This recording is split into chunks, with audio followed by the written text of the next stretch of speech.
Good evening, everybody. Yes, it is, ladies and gentlemen. Father Hines and his great band playing for you from the new Grand Terrace on Chicago's great South Side.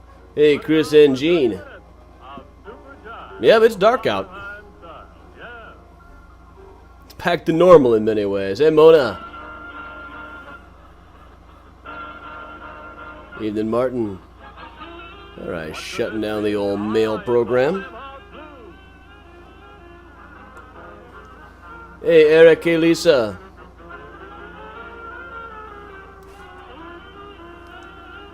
Evening, Libby and Eric.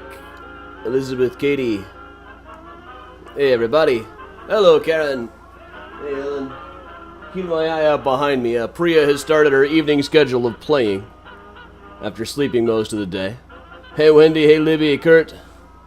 Hey, Becky, Paula, Christine, Ava, Patty, Libby, Wendy, Teresa. Hey, Kendra. I think I missed Laura. And Maria in New York. Hey, Maureen.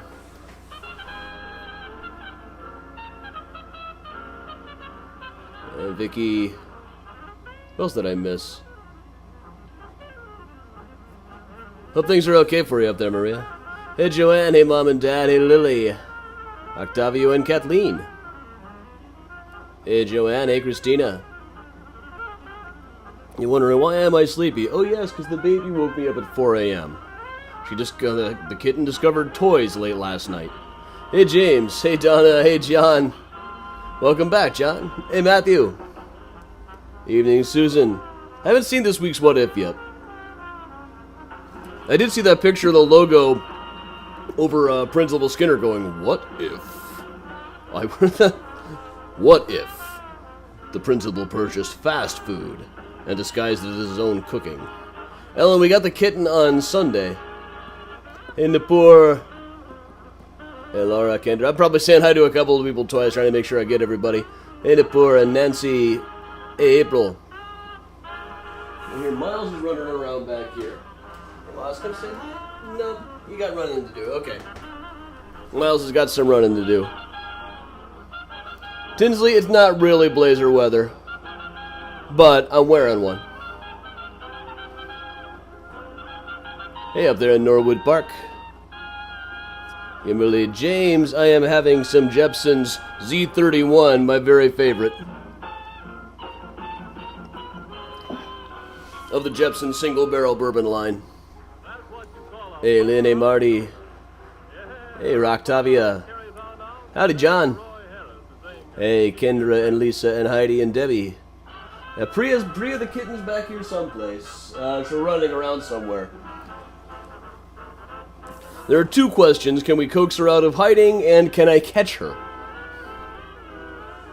Hey, Alexandra and Jerry and Debbie. Hey, Jerry from the Quad Cities. Hey, Dave.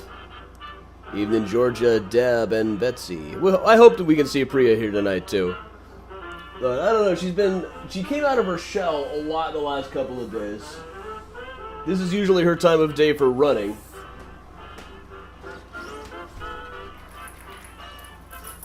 See if I can kind of coax her by jiggling one of the toys she likes to play with. Just as likely to attract Miles, of course. Hey, Toby, Gregory, Octavio, Robert in Wisconsin. Hey, Laura. Laura, come as much as you want for the convention.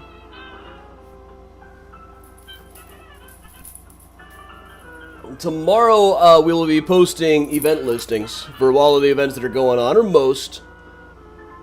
There might be a couple more that I throw in for Sunday night.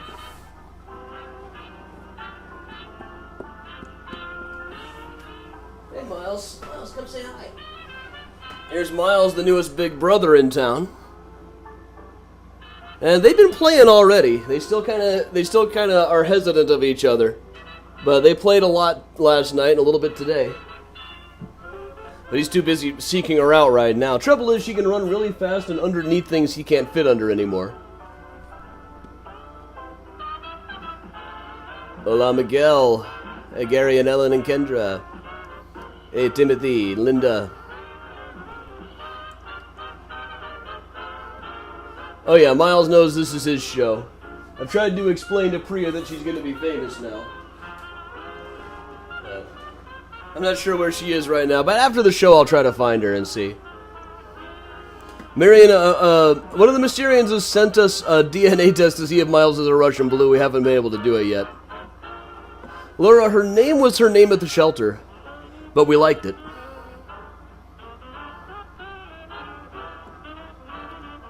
Bob, yeah, there'll be a Saturday morning. There's mini tours at 10, regular tours at 11. Hey, Natalie. Give our faithful Cedars clap and carry on in time. Hi-ho, Silver! Hey, Grizzly, hey, Marty. And Miles was rather resistant when she first showed up. He was, had to assert his dominance. The first couple of days they were grumbling at each other, but we noticed it seemed really half-hearted. I mean, their tails weren't puffing up. There was no swatting. They just had to both show that they were tough. Hey, Mike, hey, Jennifer, Donna, hey, Lynn. Hey, Nancy and Lorena. Hey, Chuck. Chuck, I don't know how well you can see the Monster Mash box back behind me, but it's there. Hey, Joan. Hey, Nancy.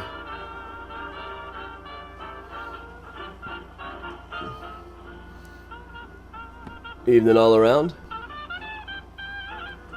I gotta kind of watch out behind me because she may come darting through any second. If she's not already under the love seat here.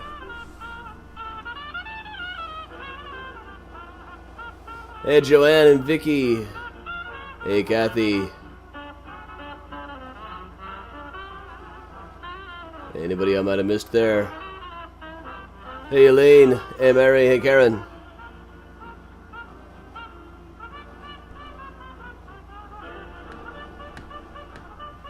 Thanks, Treetop Flyer. Yeah, if you try to message me with a thing and your name is mostly numbers, either you're a troll or you don't know how that platform works. In any case, I'm not obligated to waste my time on you. Hey, Amy. Hey, Kathy in Tucson. Kathy showed up and we hung out. Stop and have a little Father Hines melody of the Colorado sunset. Huh? Hey, Chip.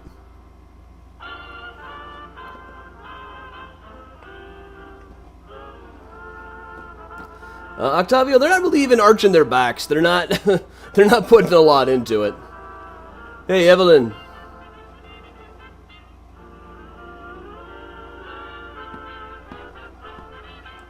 Hey, Kyle. Yeah, Priya and Miles are getting along really well for cats who just moved in together, I think. Priya comes out of her shell occasionally, mostly overnight. Ah, Bridget, that's cool. Hey, Ann. Glad to have you back, Kyle. So yeah, I'm hoping at the end of the tour we might be able to show the new baby Priya. If she comes running through, I'll pause whatever I'm doing. Hey, Jill. Welcome along. I like St. Louis. I especially love City Museum there. There's that beatnik room there that I just love. Hey, Lauren, River West, my old hood. Hey, Eleanor in Ohio. Hey, Marla, Mary Rose, Kathy. Yeah. Just happened to have played that song a minute ago. Hey, Jessica and Amy. Welcome, everybody.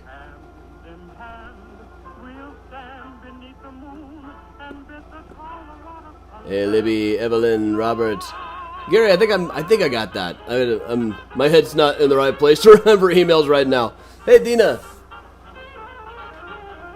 Hey, Ugyan in Indiana. Hope I'm pronouncing that right.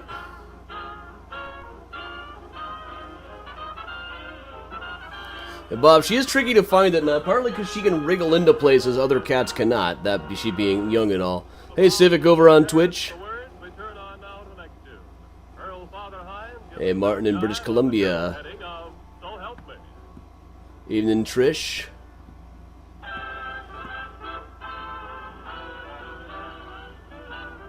Evening, Daryl.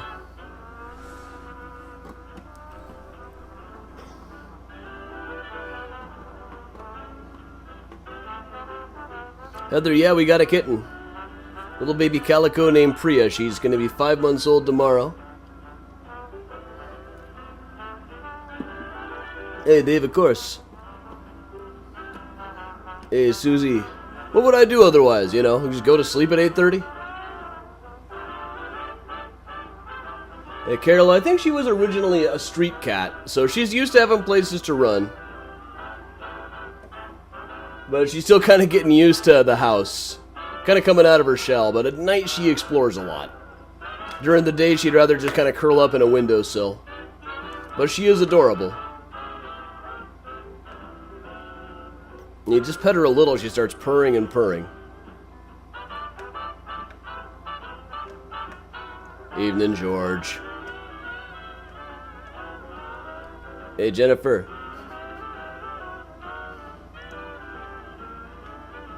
And George, all of these things predate your arrival in Chicago, so...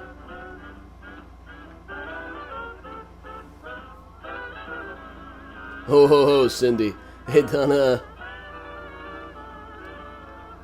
Evening, Sue. Hey, Grandma Belle. And Mary, I haven't had a calico since I was a kid.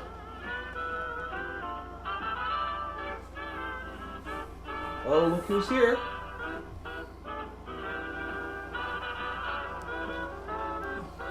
I gotta get started in a second here, but... Yeah, you wanna come up and say hi, or are you gonna disappear on me?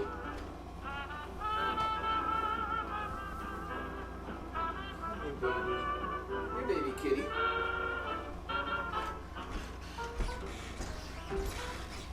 Alright, everybody. Time to put the Father Hines off for a second. Oh boy, come on, just hang on. Ladies and gentlemen, meet Priya, your newest star. She is very shy, but okay. Down you go. Go play. She's a little shy, but there you go, everybody. And she's still standing right here, so she might make some more appearances over the course of this. And June, Miles is tolerating her pretty well. They're tolerating each other. James, that sounds good.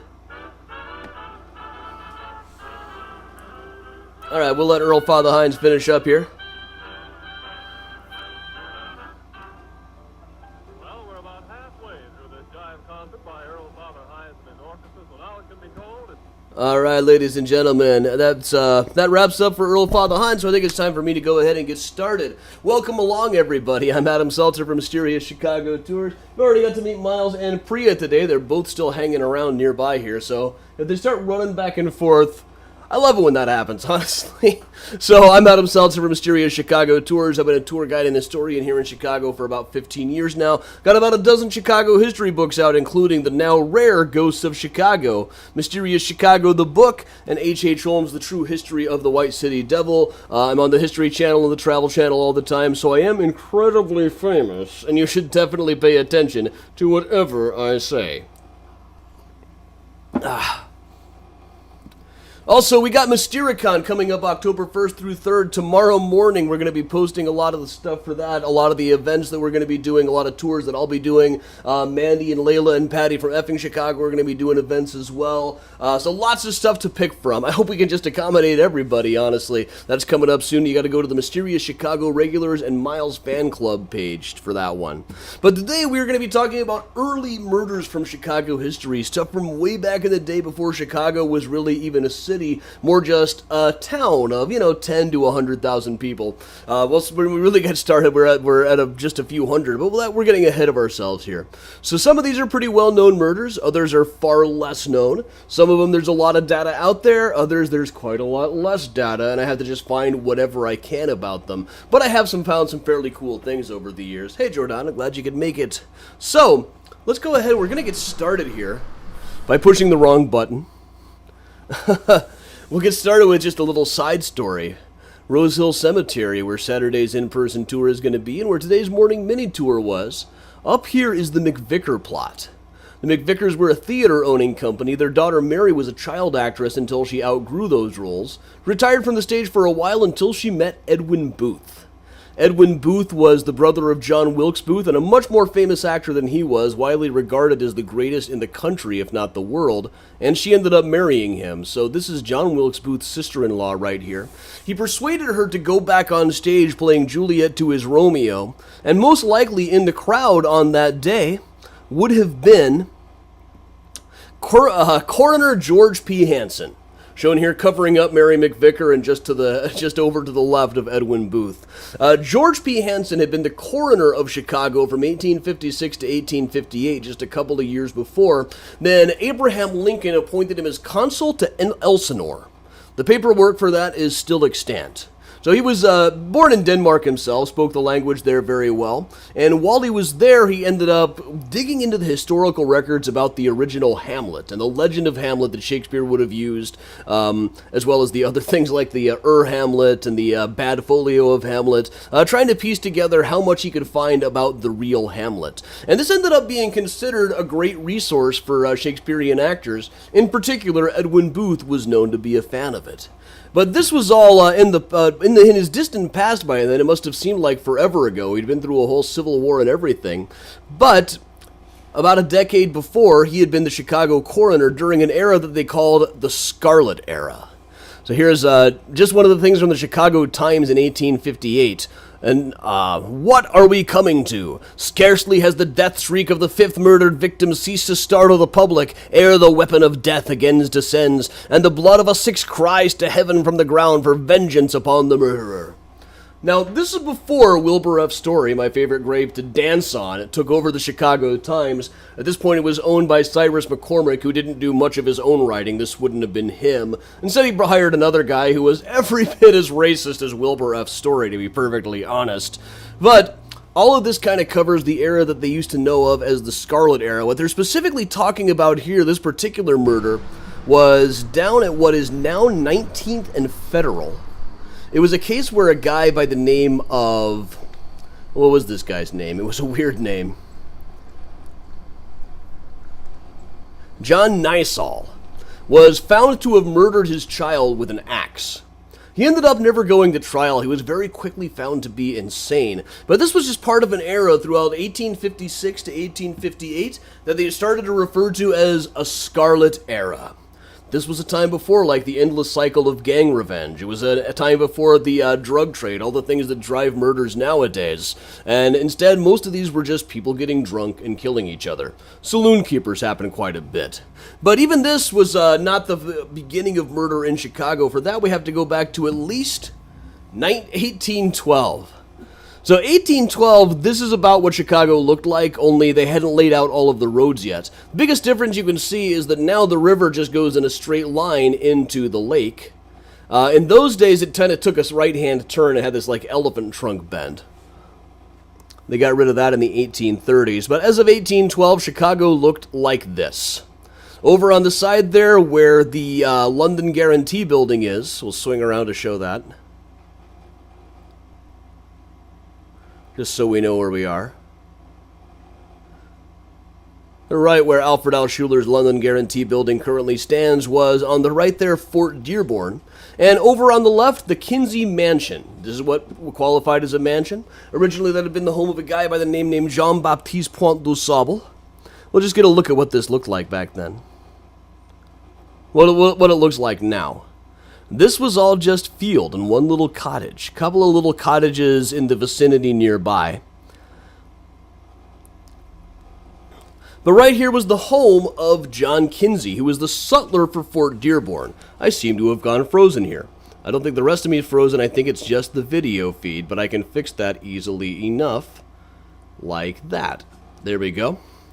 Now, we don't really know what John Kinsey looks like. There's some, if you look him up online, you'll see this a lot. That's actually his son. But he was often said to look like this one British politician. In fact, they said he was the spitting image. How the hell they even knew what this guy would have looked like, I have no idea whatsoever. But he was the sutler for Fort Dearborn. If you bought something while working at the fort, you pretty much had to buy it from him, which meant that he could set whatever prices you want. He was known to be fabulously corrupt. Unfortunately, the guy who lived nearby, Jean Lalime, the fort interpreter, had figured this out. Eventually, shortly before the Battle of Fort Dearborn, John Kinsey killed Jean Lalime in what has been variously described as a drunken brawl over business, or by a person who saw it, a perfect assassination. Apparently, Lalime knew a little too much about what was going on with the inner workings here, and Kinsey decided to get rid of him. But shortly thereafter, the Battle of Fort Dearborn came up, and everybody just kind of forgot about an old frontierland murder. The body was buried right nearby where it fell. And then there was a grave built around it. A church grew up in the general vicinity. That church was destroyed in the Great Chicago Fire. Then, years later, in 1891, they were digging in Chicago in the space where the Jazz Record Mart would be built, and accidentally came across the skeleton of Jean Lalime. At least, they thought it was Jean Lalime. The assertion is run more or less unchallenged. They get a little bit fishy about it if you ask the Chicago Historical Society now, because the bones were presented to them, and they've still got them. Initially, they even put them on display in a little case. Back when they first opened up their museum. It's not on display anymore, but they've still got them in off-site storage. They bring them back for photographs and measuring every now and then. But they're not 100% sure it's really Jean Lalime. It might be subject to the Native American Grave Repatriation Act, so they're not really wild about talking about it when you bring it up. Depends on who you get working there that day. But by many accounts, that would have been Chicago's first proper murder. And we didn't have another one for really quite a long time. And the next one, we don't know too much about. Or the next couple of them. One, there was a time when they thought they had a murder right over around here at what was then called Wolf Point. Now, this was kind of downtown Chicago, the place where the two branches of the river come together, right on the edge of the loop, around Wackerin Lake. 1834... there was a letter written from a New York reporter back to his editor, January 10th, 1834. I'll just imagine him shivering.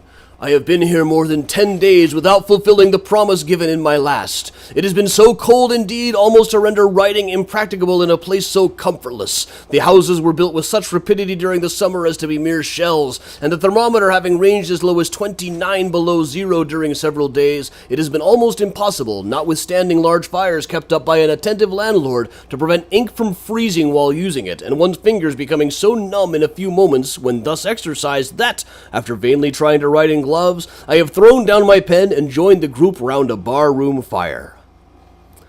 Now, this hotel probably would have been the Sauganash, operated by Mark Bobine, who famously used to say, I keep the tavern like hell and play the fiddle like the devil.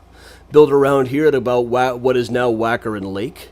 That is probably the first New Yorker ever to talk about how cold and uncomfortable Chicago was. But when things thawed out enough that they could go walking around, a dead body was found, torn apart in several places.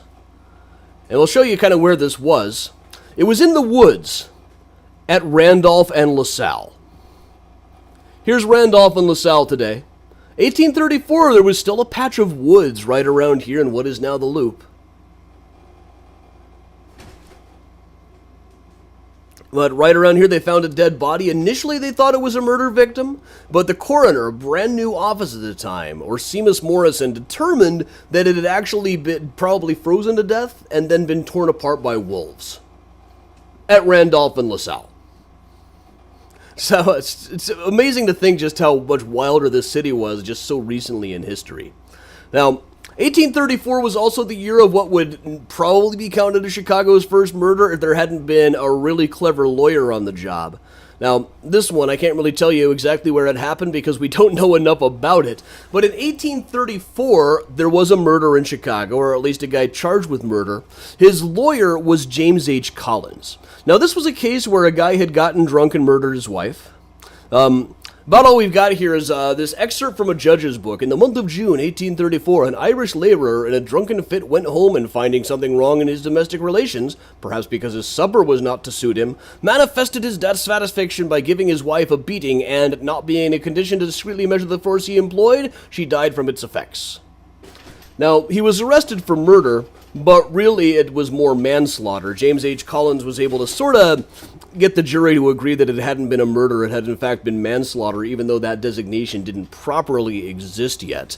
If this were all we knew about James H. Collins, I would kind of hate the guy. But later he became known as one of the most rabid and violent abolitionists in the city. He famously said that if you catch a police officer trying to arrest a fugitive slave, it's okay to attack that police officer, because they're not acting within their authority, they're just kidnapping somebody.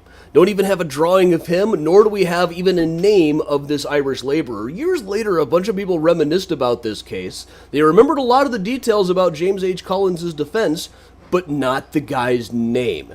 Any record that was ever written down that had it would have been probably burned up in the Great Chicago Fire. It could still be out there someplace. But all that anybody really remembered was that he was Irish. That was the important part to them at the time. We had our first proper murder, the first indisputed one, in 1840. And once again, we're going after Randolph and LaSalle here. This is where the jail was at the time. It's also right about where the courthouse was, right where City Hall is now. And right here was the imprisonment and trial of a guy by the name of John Stone. And once again, in this case, I really can't get you a picture of the guy. Nobody ever made a drawing of him as far as I can tell. But he was accused of murdering a woman named Lucretia Thompson, who lived out about where Jefferson Park is now, which at the time was all woods and logging camps. Stone was a man who worked at one of the logging camps. Now, out by Jefferson Park, there is the Caldwell Woods Forest Preserve, so we can almost kind of walk around that vicinity and figure out kind of what it might have looked like at the time. Probably wouldn't have been pleasant joggers going by in neon vests, but you get the idea. So one day some people walked by Lucretia Thompson's place, and she said, "Hey, have you seen my cows?" This was the kind of place where, in those days, your cows might wander away, and you might just have to ask people if they had seen your cows around. They promised that they would look. Later on, they heard Lucretia Thompson yelling. They thought that she was just looking for her cows. But then when they came back, they found hogs gathered around something, and it turned out it was the body of Mrs. Lucretia Thompson. So she had just been murdered. Nearby, they found a guy by the name of John Stone who was setting fire to his pants. After a couple of days of questioning, a police officer named Henry Rhines, one of exactly 3 police officers that we had on the force at the time, was sent in to arrest him and bring him to stand trial. Now, in his trial, it looked like he might be beating the rap. There hadn't been enough witnesses here. But then somebody asked him, "So, Stone, how come you were burning your pants?" And he said, "Because they were lousy, covered in lice." They said, "All right, so how come you weren't burning your shirt too?" And he said, "Well, there was no blood on that." Oops. So that was pretty much the end of John Stone's defense. And now up over here, every time I walk around here and find stray articles of clothing lying around, I get kind of a grim reminder of the murder that took place somewhere in this general vicinity back in 1840. Now again, we don't really have a picture of John Stone, but he was the first man to be judicially hanged in Chicago. Long John Wentworth, who would later be a congressman and the mayor of Chicago and many other things, was on the jury at the time. And then when he was sentenced to death, he was accompanied out to the gallows site by General David Hunter, who in 1862, a few months before the Emancipation Proclamation, would announce that any slave in a territory he took over was now hereby forever free. Which had to be overruled quickly. Lincoln had to jump in and say, no, he can't say that, only I can say that. But it gave Lincoln kind of a cover to start talking about this sort of thing. But he accompanied John Stone out to, at the time, what would have been the dunes on the south side at about 26th Street. A little further than we go on any particular tour, but on a walking route so far. But he was hanged by the neck until he was dead. The body was turned over to Charles Volney Dyer and Levy Boone, the 2 doctors in town. Boone would later be a mayor as a member of the Know Nothing Party ticket. And Dyer would become known as the president of the Underground Railroad. The story I love telling is he was helping somebody escape. Some slave catchers came and took him out to the Mansion House Hotel down the road from the Sauganash. Dyer came busting in, found the guys there, and they said, "You, sir, are interfering with our domestic institutions." And he took his cane, busted over the guy's head, and said, "You are interfering with my breakfast." I don't know why I keep telling that story today. It's just a good day to talk about beating the shit out of vigilantes. And speaking of vigilantes, Henry Rhines, the arresting officer, later became the biggest slave catcher in Chicago. He's buried at Graceland Cemetery, right where a lot of these guys are. I got a good video of doing some hand jive on his grave. I was out of dance moves by the time I got to this one. But back at where the old jail was, and right across the street from Henry Rhines' house, conveniently enough, John Stone was awaiting execution when somebody came to talk to him about his religious affiliation. When somebody was being hanged in those days, the press really wanted to get a handle on what their religion was. And John continued to insist that he had not murdered Lucretia Thompson, but he said, then again, I have murdered other people before, so this is probably fair. Now, altogether, this makes him sound like he might be the kind of guy who fits the model of what we now call a serial killer, murdering several people just because he happened to be feeling that way without warning. Now, for Rhines' parts, Rhines was later arrested himself for shooting a bartender named Timothy Dunn to death. He was imprisoned briefly, then he escaped, was recaptured down in New Orleans and taken back to Chicago, and then apparently managed to get the whole thing to blow over. There's not a lot of... I haven't found anything about how he managed to beat the charge on this one, but he was back on the police force a couple of years later. Let's move on into the 1850s. 1850s, right about where the gallows would eventually be built. Right up over here where the fire station is now, where the jail would be rebuilt after the Great Chicago Fire in the 1870s, there was a case in 1852. This is a guy by the name of Michael Brady, a blacksmith, was killed by a guy by the name of John O'Neill. I can't improve on it than what it said in the paper at the time. Some difficulties had existed between the two families for several days, but the immediate cause of the tragedy was Brady's applying some opprobrious epithet to the little daughter of O'Neill. Apparently, little O'Neill's daughter came running in saying, "Mom, guess what Mr. Brady just called me?" At which point, Mr. Brady came out looking for... O'Neill went and killed Mr. Brady. Kind of hard to imagine the guy didn't have it coming. But he was eventually not given the full penalty of the law. I'm not really sure how he managed to get off of the hook for this one. But it ended up being just a case of manslaughter or something like that. The next year, Canute Iverson was the story of the year out at Damon Elston and Division. Not Damon Elston and Division, it's just Division and Elston. About where the river is, you can see the skyline off in the background with the Sears Tower disappearing up into a line of clouds. But this was Daniel Elston's orchard. And one day a young boy by the name of Canute Iverson was found drowned here. And the story went around that a bunch of older boys had told him, if you don't steal one of old man Elston's apples, we'll drown you. And he said, well, I can't steal, that would be a sin. So they drowned him. And this became a subject of Sunday school sermons all over the place, even like picture books like this one saying, die if need be, as noble Canute Iverson did, rather than do wrong when you are tempted. Now honestly, kids, if someone tells you they're going to kill you if you don't steal an apple, steal the apple. You can pay the farmer back later if you feel bad, and if the farmer doesn't understand, that farmer is a total dick. Don't take chances like that over an apple. Come on. But this was the story of the time. One of the Chicago newspapers immediately started putting together a fund to raise a monument. People years later remembered collecting coins at their Sunday school classes for a monument to Canute Iverson, until it turned out that it was a pious fraud, a humbug.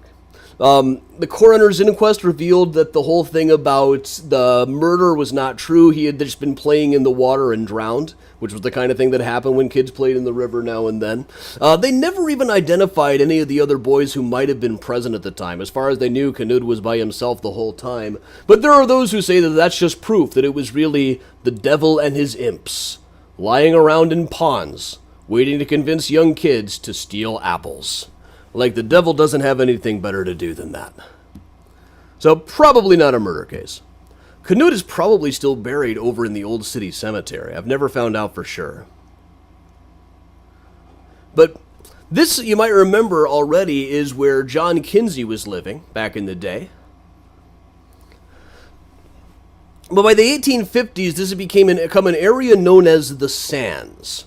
And from what I can tell you for the Sands, 1856 was the Kansas-Nebraska battles. It was determined that Kansas and Nebraska would decide for themselves whether or not to enter the Union as slave states, so armies were formed to make sure that Kansas became a slave state no matter what. Counter-armies also formed, including a group of guys from the Sands, which stopped in Springfield on the way. The Springfield paper said, "We were favored on Thursday with a sight of a class of men the agitation managers are sending to Kansas to battle for freedom." The Springfield paper was very conservative, kind of a pro-slavery paper. 75 drunken rowdies from the Sands of Chicago passed through our town, accompanied with a quota of nymph de pure. That's a racial slur. On their way to Kansas. This gang of bawdy house bullies were uniformed like a crew of pirates, as the character is generally depicted on the boards of city theaters. As these fellows supposed they were engaged in a piratical campaign, they deemed it necessary to dress the character, a more ruffian-looking gang we have never seen. But this was a pretty rough area. It was known as a lot of ramshackle shacks that had been built, really just a bunch of whiskey bars and houses of ill repute. And it was the site of the killing of the first Chicago police officer to be killed on the job, a guy named Constable James Quinn. Now, James Quinn was sent out on an errand to talk to somebody in the Sands and ended up getting beaten up one night in 1853. He went home. They told him he should really just stay home and recover for a couple of days, but he insisted on going back to work the next day. Saturday evening, after he had retired, a warrant was brought to him to the arrest of a man supposed to be at one of the houses in the Sand. On the arrival there, he was struck several times by William Reese, the same guy who had beaten him up the day before, and finally thrust out of the house. From his injuries, he died the next day. And they actually have a badge that I don't think is probably really his badge on display at the police station now. But for years they were crediting another person with being the first police officer to be killed on the job, as somebody ran across this story really fairly recently. It's kind of a long quest to get him recognized. But one night, what happened with the Sands, this neighborhood, is one night while Long John Wentworth was mayor, he just bought up all of the buildings, he and William Ogden, the first mayor, and they just went in and wiped out the Sands. They just gave everybody notice and tore the whole neighborhood down. And as the paper said at the time, "Thus this congregation of the vilest haunts of the most depraved and degraded creatures in our city has been literally wiped out, and the miserable beings who swarmed there driven away. Hereafter we hope the Sands will be the abode of honest and industrious, and that efficient measures will be taken to prevent any other portion of the city from becoming the abode of another such gathering of vile and vicious persons." Pretty sure we got some vile and vicious persons right out there tonight. Everybody give yourselves a hand. But while they were thus engaged in tearing down the neighborhood, way down on the south side, just across the street from where the Everleigh Club would eventually be, there was also another possible murder. It was, while they were digging everything up, I'm missing some pictures here. No, I'm not. Okay. Guy by the name of George Weller. Inquest was entered upon by Coroner Hansen. Guy had been found dead on his bed by the soap factory of George Weller. This was eventually determined to be a suicide, possibly just because they didn't have any other leads as who it might have been. As it says here, the rumor was the man was possessed of a few $100s in ready money which he kept by him, and no money being found among the effects, giving strength to the suspicion that the latter was the case. The mystery is receiving the attention of the authorities. It didn't receive much attention of the authorities, but it received some. Quite a bit more came about the next year, 1854. We talked about this a little bit this morning on the mini tour. We're down at Roosevelt and Loomis. What is now Roosevelt and Loomis. They weren't naming streets after Teddy Roosevelt yet back in 1854. But right here was a little shack owned by a guy by the name of George Green. This probably also would have been considered a mansion at the time.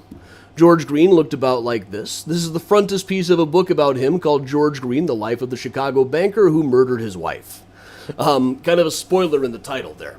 But this was 1854. It was one of our really bad cholera years. And one day some people knocked on the door here and said, "George, we're here to see your wife." And she said, "Well, you're too late. She died of cholera this morning. I was just digging her grave out back." Now, the family got really suspicious. Apparently he had been threatening to murder her for a really long time. So he was Dr. James Van Zant Blaney. I think I got a shot of him. Yeah, that's him right there in the middle. Dr. James Van Zant Blaney disinterred the body, ran some tests, and determined that it was probably a case of strychnine. I just love this description somebody had of what George Green looked like that came out later. He looked as if he had a most overweening contempt for public opinion, and that he would let nothing stand between him and the purposes he had in view, whatever it might be. He was just the man to cut a throat or scuttle a ship at an instant's indication of the necessity or usefulness of the act to himself personally. In fine, he was one of the most diabolical-looking ruffians on whom I ever set eyes. I can think of an awful lot of people I would like to give that very same description right about now. But, so on the jury for his trial sat William Boyington, who designed these gates at Rose Hill Cemetery. Dr. Van Zant Blaney is not too far behind the gates himself, but he ran some tests and determined that she had been poisoned with strychnine. There's a little bit here. Lefort's test was next applied to the crystals but did not act. It was then applied to the precipitate. The color produced was not that from Davies. The crystals on the capsule were intensely bitter. The doctor wished the jury to taste them, but they declined. Anyway, the taste and the color of what dripped out of the crystals that formed under the test were indicative of strychnine. That was enough for the jury, even though they couldn't have possibly had any idea what Dr. Van Zant Blaney was talking about, honestly. And then the jury pronounced the fatal word, guilty. Indeed, the entire scene in all its horrors, with its distinct and deadly suggestions of another and deeper doom, is so burnt into my memory, wrote this witness, that it is impossible to ever efface or shake off the nightmare of its presence, the phantasmagoric suggestions, now painfully real and again so fantastically unreal, which float in and out of the portals of my brain as often as the weird and ghastly scene is photographed on my memory. And speaking of memory, George Green hanged himself, George Green hanged himself in prison, and a photograph was taken of it. The photograph was then for sale at the Daguerrean Saloon on Randolph and LaSalle, where we've been a few times already today. Now, no copy of the photograph is known to survive. In fact, it's amazing to me that nobody really mentioned it years later. There was one of the big conspiracy theories of early Chicago was a lot of people to believe that George Green had not actually died, that it had been somebody else who was hanged and now he was off living happily in England someplace. They kind of forgot that there had been photographs of his dead body by then, but the copies had probably been lost in the Great Chicago Fire. Now, for just a second there, I thought it might have been a photograph taken by Coroner Hanson himself, who was also a noted photographer. He took photographs of things like architectural details, such as this on the left. But he had now taken over as the coroner, or was about to within a couple of years. And here's an interesting thing. This is the one copy of the George Green book that I think is still extant at all. It's at the University of Chicago Special Collections. And it formerly belonged to Frank O. Loudon, former governor of Illinois, who turned down a chance to be vice president. But now we'll jump ahead just a couple more years.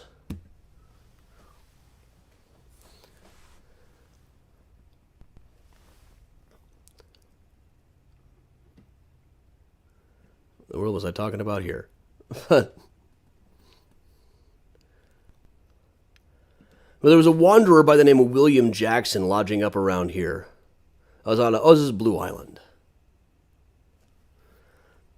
Well, one day, William Jackson came to town in about 1856, rented a horse and buggy, then tried to sell it at so low a price that everybody knew that it had to be stolen. So up around Waukegan, he was followed into the woods by a guy named Roman Morris. The two of them ended up fighting. William Jackson was hanged. I know what this video is now.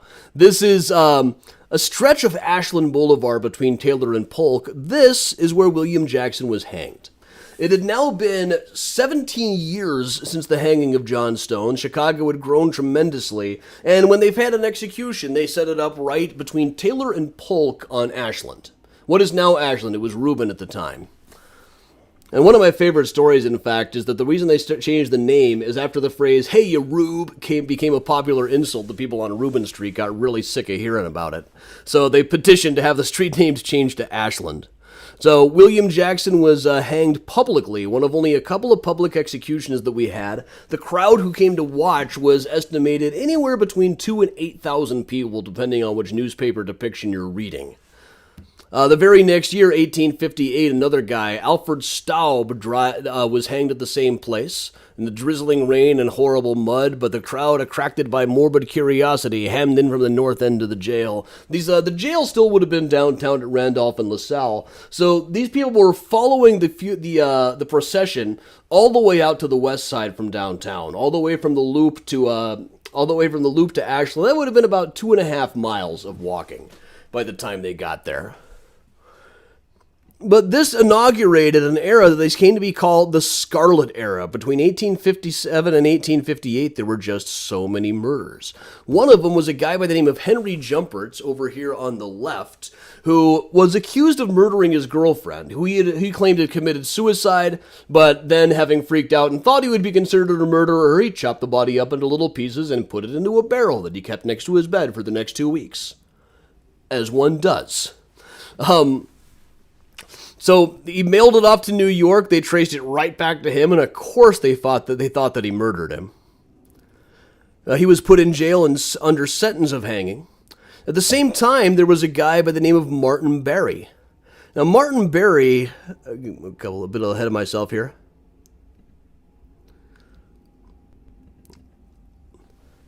Martin Barry was off in a tavern one day in 1858. And killed a guy named at Grant's Saloon at Canal and Van Buren. Now, right around the same place on the Plank Road at Blue Island Avenue, a little bit further west, there was a guy named Michael Finn. Now, Michael Finn was killed and commuted to life in sentence. I'm getting ahead of myself here a little bit. I still got to tell the Martin Barry story. So Martin Barry was over here at Nick Grout's Saloon at the inauguration of the Scarlet Era. Tried to pay with the counterfeit $2 bill. And the bartender said, "Stop, I'm going to mark this as counterfeit," at which point Barry said, "If you do, I'm going to stab you." So he pulled out this dagger, this is an actual same model of dagger. It said "The True Patriot's Self-Defender" on it. I can't honestly imagine a douchier knife if I possibly tried. And I see my video is frozen again, so I'll restart the camera.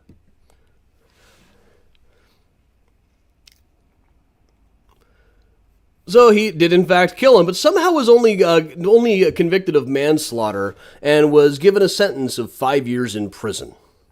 And right around the same time, in late 1857, there was a case of a guy by the name of Michael McNamee, who was living right around the corner from Michigan Avenue, up in what is now the North Division. It probably would have been Pine Street at the time.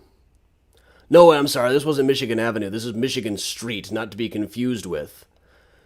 Which is basically Hubbard Street now. But he and his wife and kids were living up above a livery stable. And while they were up there in this place, one day Mrs. McNamee was found dead. She was lying in bed, badly beaten, badly cut up, but lying there as if she had gone to sleep. The whole place reeked of alcohol. People figured out pretty quickly what had happened. Mr. McNamee had gotten really drunk and murdered his wife, then put her in bed, then lay down next to it and gone to sleep.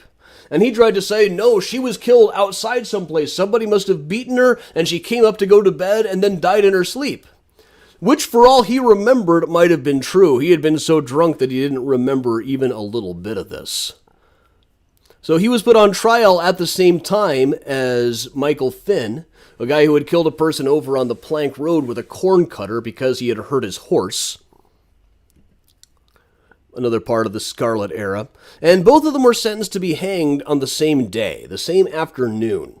You can imagine why people started calling this the Scarlet Era. So Michael Finn was sentenced to, and Michael Finn and Michael McNamee were sentenced to be hanged. Martin Barry was sentenced to 5 years of imprisonment, and only McNamee was actually hanged. Michael Finn was given a last-minute commutation of his sentence. Martin Barry was sentenced to 5 years. McNamee became the first private execution in Chicago.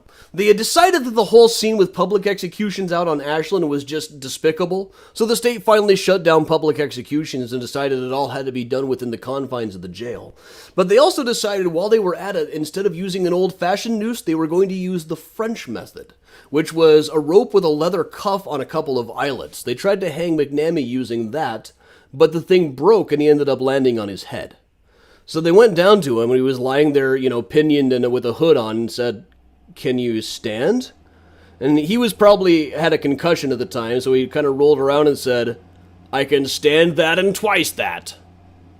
Which was probably not the right thing to say, but that was about the end of it. After that, they hanged him.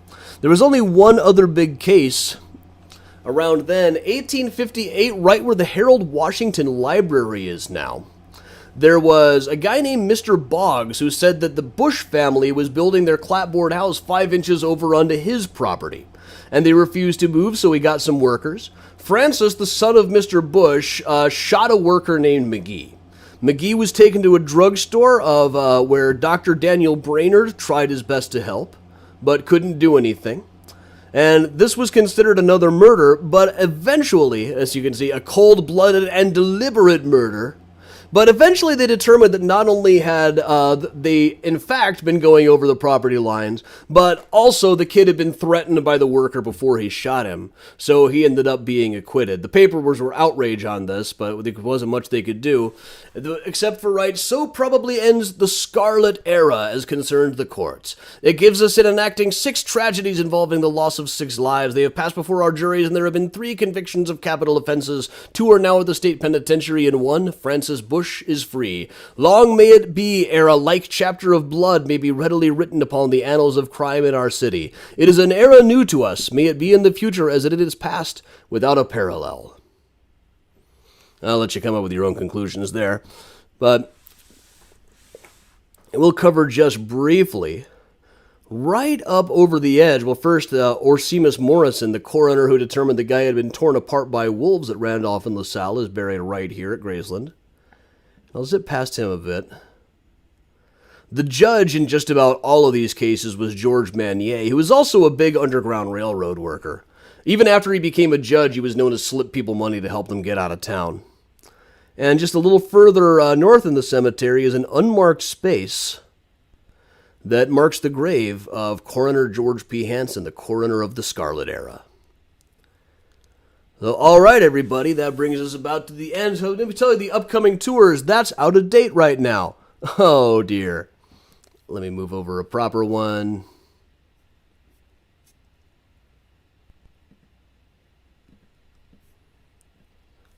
There we go. Saturday morning, we will be at Rose Hill Cemetery for an in-person tour at 11 o'clock.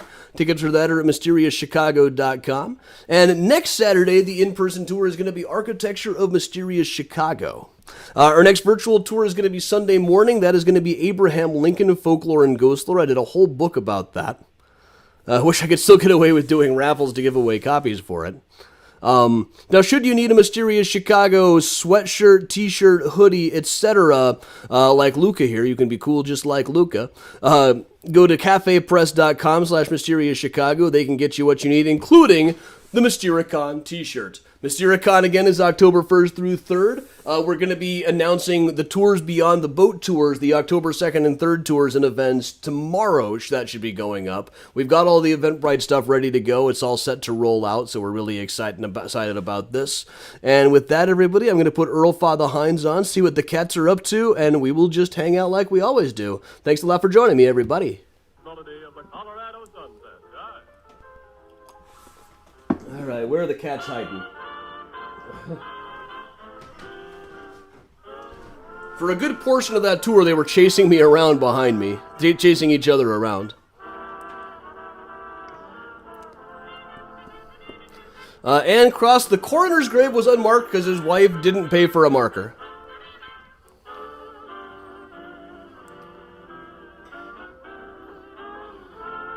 Apparently when he died, he was put in the vault because his wife hadn't been able to buy a plot yet. Marie, congrats and happy birthday.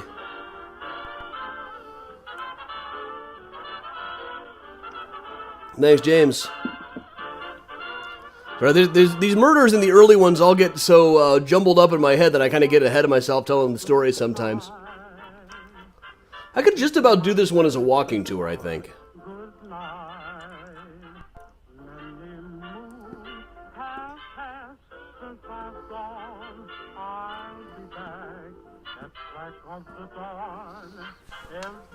I know there's a cat banging around over here. Which cat are you? I keep hearing a cat.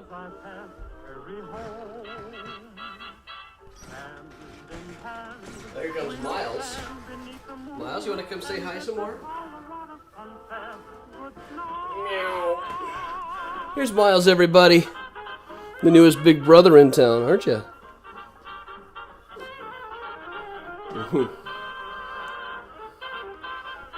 Well, Randall saying over 15 years sounds better than 17 years or something.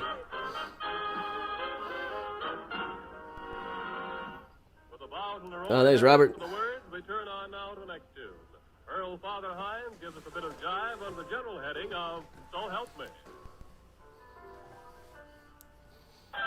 Doing this if I'm okay. Octavian, I'm just kind of, my allergies are kicking my butt today.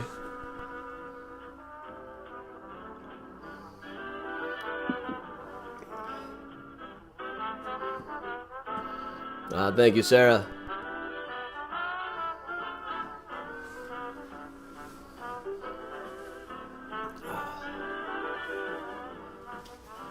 Oh, Vivian, yeah, good idea.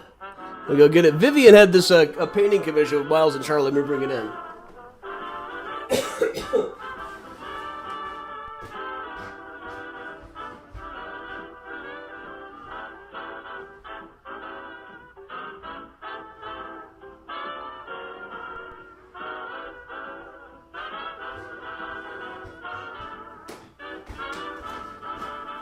You guys see this?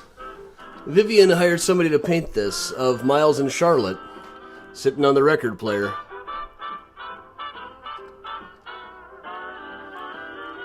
It's a nice little memorial.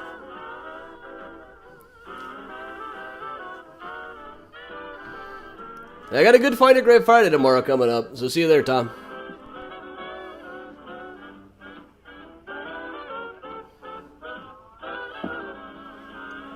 So thanks a lot for that, Vivian. We got it hung up in the dining room. I love that you can read some of the records in the record player. There's ABBA at the end. Can you believe ABBA announced the new album? Didn't think I'd ever see that. Somebody offered them like $1 billion to tour 10 or 15 years ago. Nobody turns down that kind of money. And a lot of Beatles records up in this corner.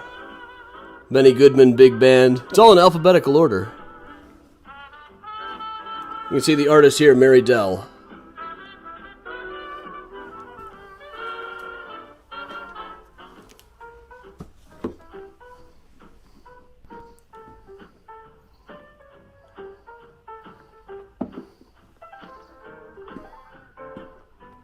So thanks a lot for that, Vivian.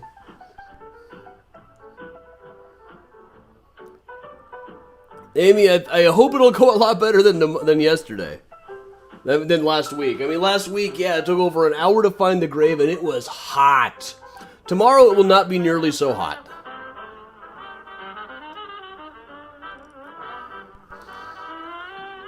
Hey, Randall, somehow I don't think Riot Fest is actually going to be able to book ABBA themselves. It'd be awesome if they did, though. You know, every time I'm at Riot Fest, inevitably between acts, people talk about who should definitely play Riot Fest next year. You know which name comes up in every conversation is Cher. They do a lot of full album shows there, like Cher performing Heart of Stone in its entirety. That'd be a great show. Father Hines and his orchestra, so now it can be told, is reaching you from the new Grand Terrace on Chicago's south side, where the couples are gaily dancing here in the cool atmosphere. Oh yeah, I bust up laughing at newspaper descriptions all the time. Eleanor. Now comes Leroy Harris to sing Now It Can Be Told.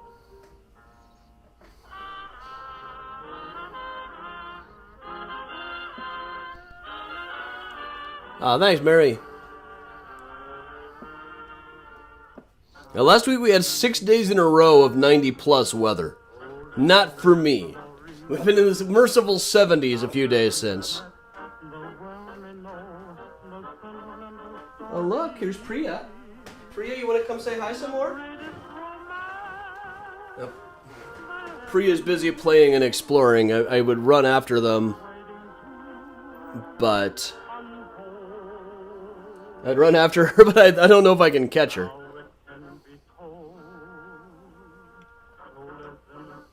Yeah, I've never seen Sharon. Oh, my mother's seen her several times, back to the 70s.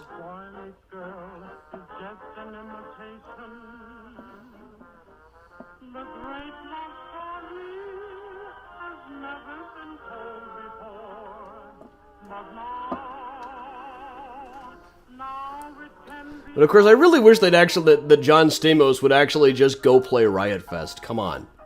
They've been trying to get Jesse and the Rippers there for years. I would so go to that show. Nicole Priya came from Paws. We went into the room. There were 5 or 6 kittens in there. She was the one who seemed to like us the best. And all of them were street cats. They're not really well socialized. So they didn't immediately, like how Miles did, they didn't immediately start climbing on us, but we touched her and she purred and purred. She especially seemed to like Aiden right away.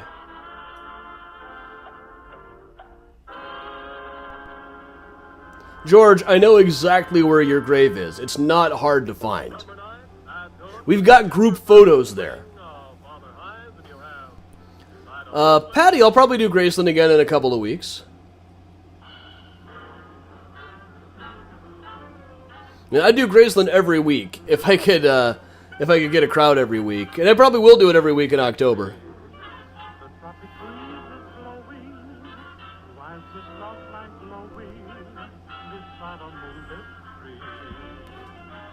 Oh, Laura, Aiden's doing great. He was gonna come out and do a certain point of view with me. Hey, Priya. Priya just kind of ran across the bottom of the screen there. I don't know if she quite made it onto the frame. Now, she spends most of the day curled up in the windowsill, soaking up the sun, but at night she comes to life. My favorite food to eat in Chicago? Oh, man. Varies a lot. I did stay late after the tour yesterday to get Super Dog.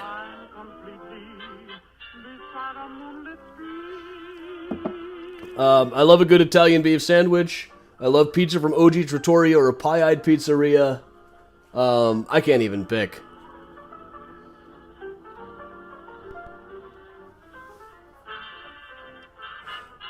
Sorry about that, Marie. I did eventually find her.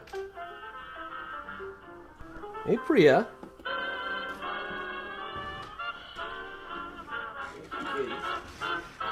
You want to come say hi? I see you there. Oh, you disappeared on me.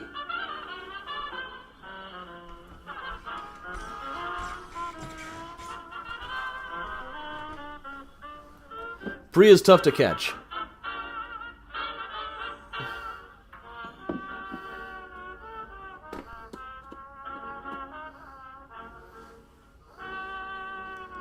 Well, surely we've driven Chicago pizza discourse into the ground on social media recently.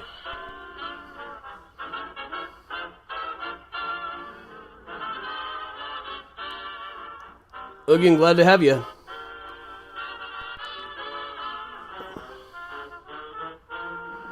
Now, Carol, I went and did my grocery shopping first. Now comes up number 8 on our There was an Aldi 5 minutes away. tune titled, melodically, A Little Kiss at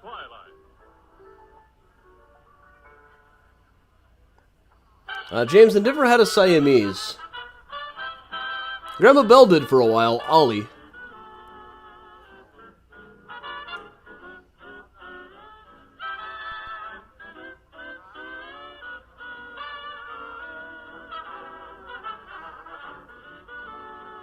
Stay spooky, Debbie. Priya? Where's the Priya kitty?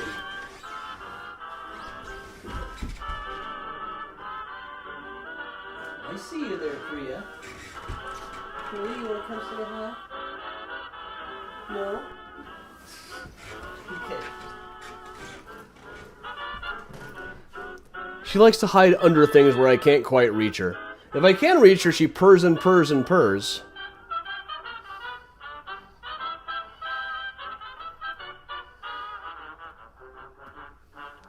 Good night, Betsy.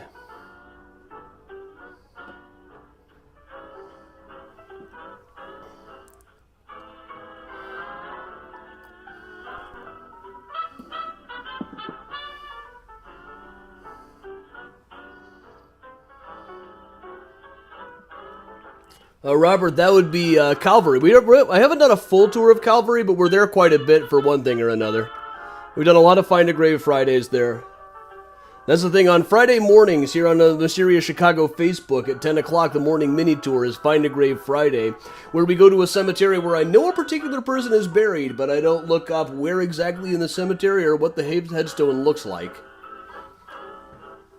And we all work together in the comments and play hot and cold till I find it. Sometimes it's very quick. Last week it was over an hour.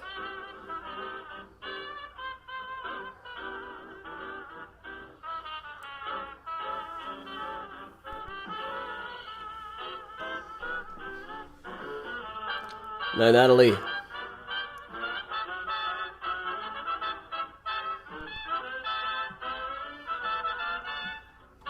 Yeah, the time to go when the leaves change, that's about the first week in November tends to be when the leaves hit their peak in the cemeteries. I would imagine you'll hear that famous Seven Brass of Earl Hines in Bambino.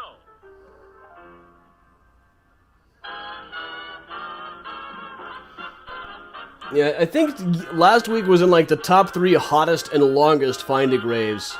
Tied with the kid from the Eastland disaster, and I don't think Hinky Dink Kenna took that long. But it was really hot that day, too.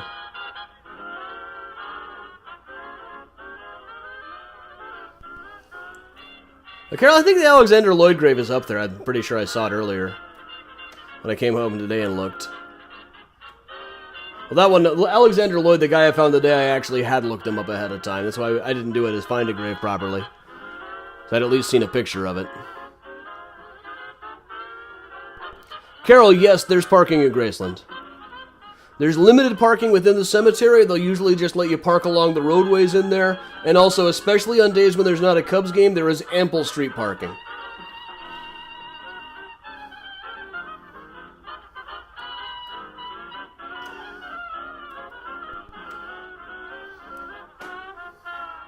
Rose Hill usually has some... Oh yeah, Michael Todd took a long time too, but I feel like it wasn't quite as roasting hot that day.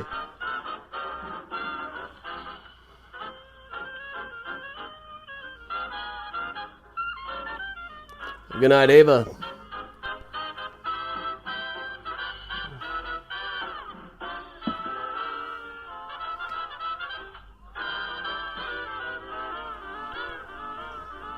Bria, are you still under the left seat? Yeah.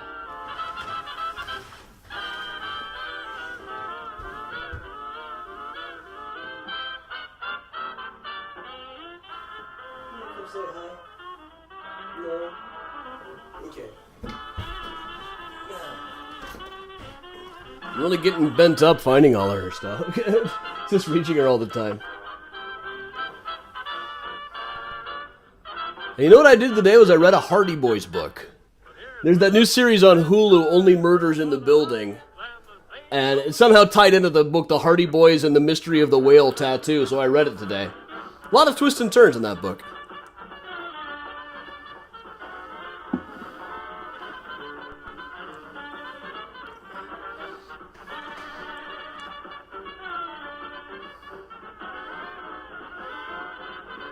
Yeah, I've been enjoying the hell out of the show so far. Enough to read a book that was vaguely tied into it. I think it's off to a great start. I was also thinking of doing a podcast called Only Minis in the Building, all about murders involving someone named Minnie from the 1800s. There were just so many of them. I think this was the first time I've actually read a Hardy Boys book all the way through. Miles, you want to come say hi again? Oh, you want to take a magic carpet ride? The Flying Miles.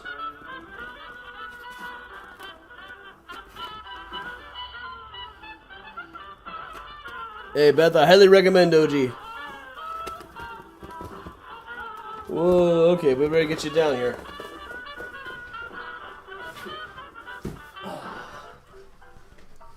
Remember when Miles could take airplane rides in paper bags? He can't do that anymore. Maybe one day Priya will like it.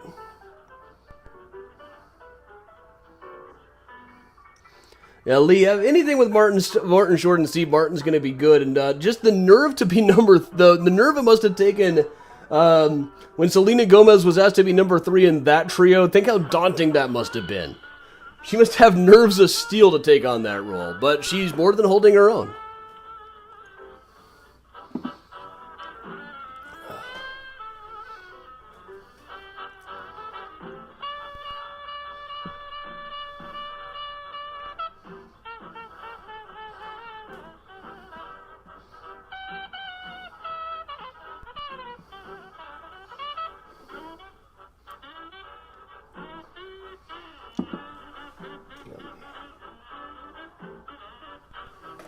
I'd like to show Priya some more, but she's still pretty shy.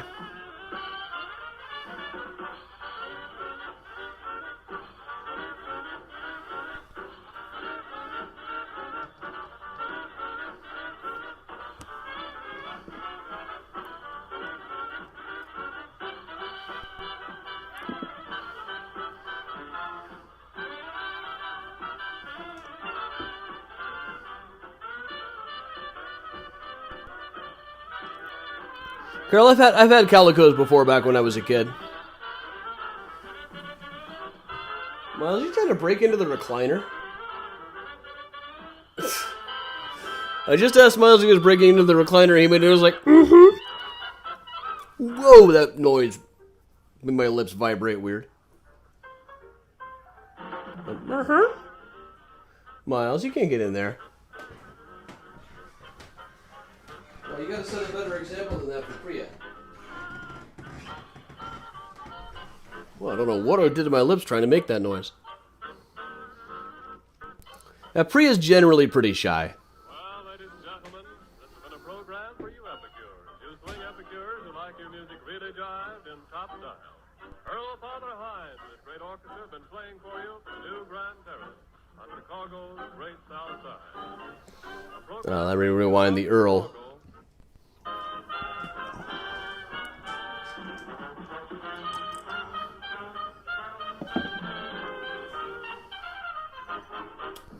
Give our faithful seat a slap and carry on in jive. Hi-ho, Silver! Yeah, she's still a baby and she's still very new here, too. She's still kind of getting used to being in the house. Oh, but here she is. Miles, I told you were setting a bad example.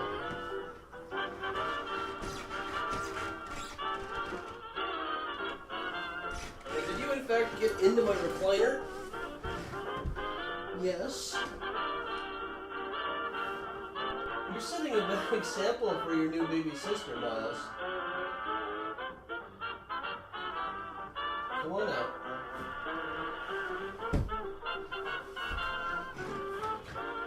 Miles has figured out how to open the recliner on his own and get inside of it. That's new.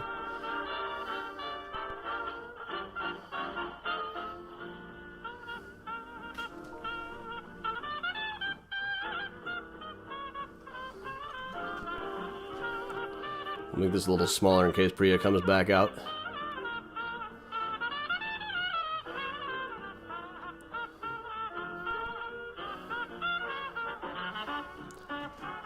Megan, the new girl is 5 months. Just about to turn 5 months.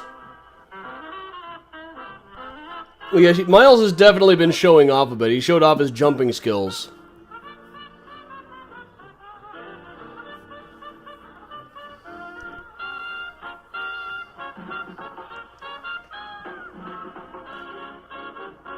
Hey, girl.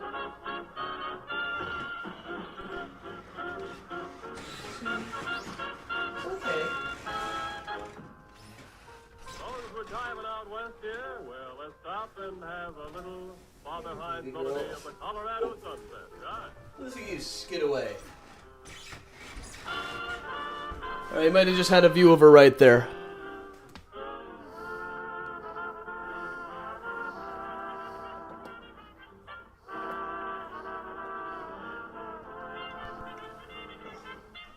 Yes, she's very fast. Fast and can squeeze into all kinds of hard-to-reach places.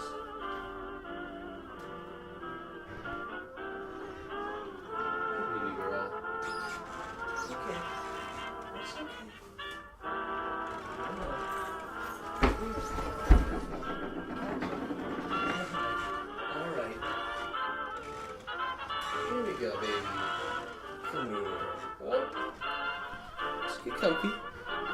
There she is. Oh, you gonna be all shy? Here we go. Oh, she's purring now. Mm.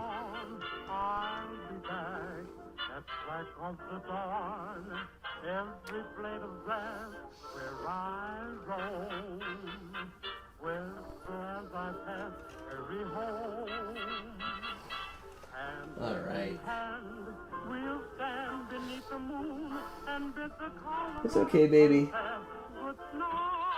She loves being... She purrs and purrs when you pick her up, but she still gets skittish. I heard Keaton is calling her Prius.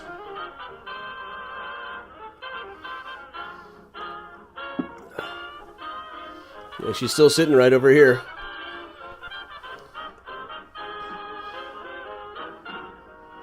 You find something to explore, baby? Oh, that's the garbage can.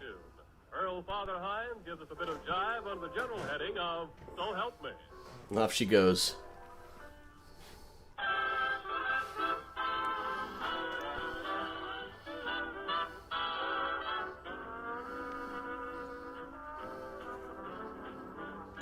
Yeah, she's got a very loud purr.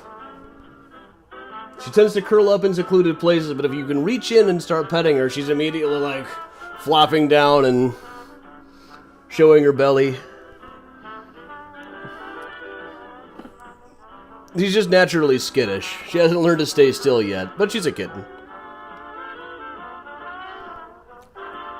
You'll have to teach her some IT skills. Better customer service than she currently has.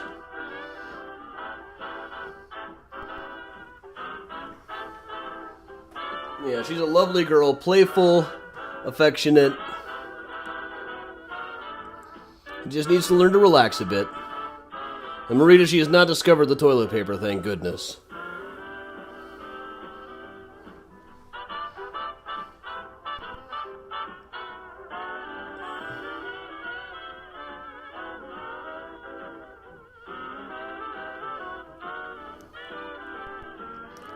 But until yesterday, she hadn't really been out of the bedroom at all. But now she's explored pretty much all of it. She just prefers to do it overnight.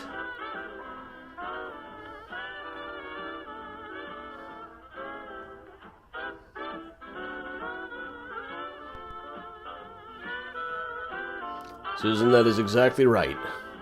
She hasn't really gotten into knocking stuff down yet. She's just kind of learned to chase things. But as of yesterday, I was like showing her toys and she would kind of look at them a little, but didn't seem that interested. Then about 4 a.m. last night, I came out and she was chasing toy mice all over the place. Heather, we got her on Sunday.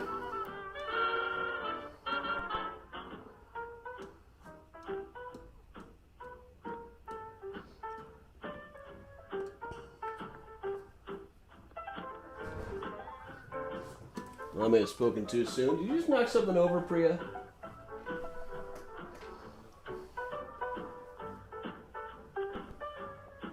Now, she and Miles are tolerating each other pretty well, too. Octavio, yep. That's where we always go. Yeah, she's basically nocturnal. She slept on the windowsill most of the day. But right around the time the tour started, she started zipping back and forth.